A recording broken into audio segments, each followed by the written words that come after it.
எழுந்தது போதும். அவங்களுக்கு என்ன ஆச்சுன்னு வேத புஸ்தகத்தில் சொல்லலை.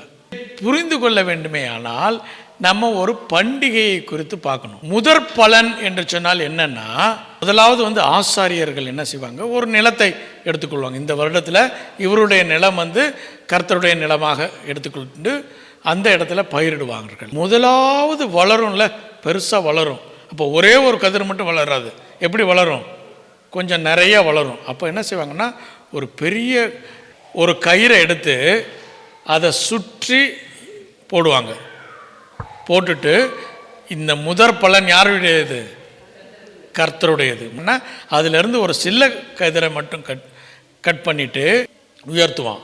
உயர்த்தும் போது சொல்லுவான், இனிமேல் இந்த கதிர்கட்டு இந்த பூமியோடு எந்த சம்பந்தமும் இல்லை, இது யாருடையது? கர்த்தர். ஆண்டவராகிய இயேசு கிறிஸ்து முதலாவதாக முதற் பலனாக அவர் உயிரோடு கூட உயிர்த்தெழுந்த பின்பு இவர்கள் உயிரோடு கூட எழுகிறார்கள். உயிரோடு கூட எழுந்தவர்கள் எல்லாத்தையும் சேர்த்துட்டு இவரு பிரதான ஆசாரியனாக என்ன செய்கிறாரு? அசைவாட்டுகிறார். கதிர்கட்டு போயிடுச்சு. இப்போ மீதி இருக்கக்கூடிய கதிர்கட்டை அறுவடை செய்து எங்கே கொண்டு போய் சேர்க்கணும்?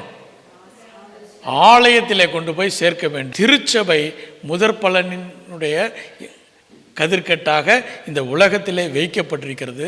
அப்போ ஆண்டவராக இயேசு கிறிஸ்துவின் வருகையின் போது அவருடைய எக்காலத்தை கேட்கும்போது நீங்களும் நானும் என்ன செய்ய வேண்டும்?